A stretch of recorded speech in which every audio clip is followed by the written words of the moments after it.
Առավոտ շուտ Նիկոլը իբր ցավակցել է զոհերի հարազատներին, ժողովրդին։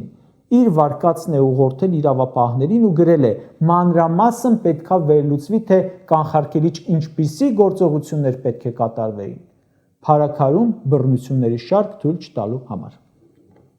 Ասեմ, կանխարգելիչ գործողությունները որոնք են։ Երբ Հայաստանի վարչապետի պաշտոնը զբաղեցնող մարդը բոլոր ոստիկաններին իր շուրջ բոլորն է հավաքում իրեն պաշտպանելու համար, մյուսները մնում են անպաշտպան։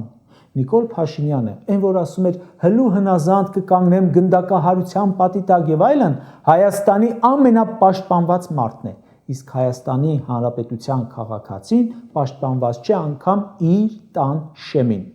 Մեր երկրում անվտանգ է մեկ հոգի, դա Նիկոլ Փաշինյանն է, որի շուրջ են կենտրոնացրել ամբողջ անվտանգությունը։ Մեր երկրում հանցավորության աննախադեպ մակարդակ է։ Կրիմինալը մարդ է ուտում, որովհետև իշխանությունը ողջ ուժային համակարգը ուղարկում է ընդդիմության հետևից։ Երբ իշխանության սրտի դատավորները կալանավորում են սրբազաններին, բայց կալանքից բաց են թողնում սպանություն իրականացրած քրեական հեղինակությանը, դա ազդակ է։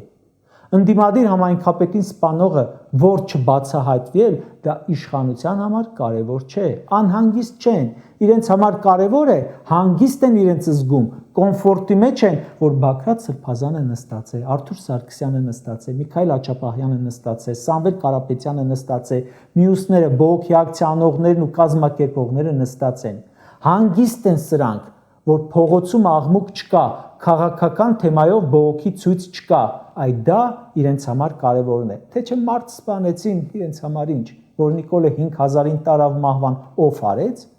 իսկ այդ մարդասպանին կարող է ոչ էլ գտնեն, ով գիտի, միգուցե իշխանության համար կարևոր ծառայություն ունի մատուցելու կամ մատուցել է, վարկած է։ Մարդիկ ասում են, մենք այս սպանության համար ուղիղ մեղադրում ենք Փաշինյանին, որովհետև երբ ասում է կառավարությունը ես եմ, դատախազը ես եմ, ազգային ժողովի նախագահը ես եմ, դատավորը ես եմ, սաղ ես եմ, իսկ այդ դեպքում ով է մարդասպանը։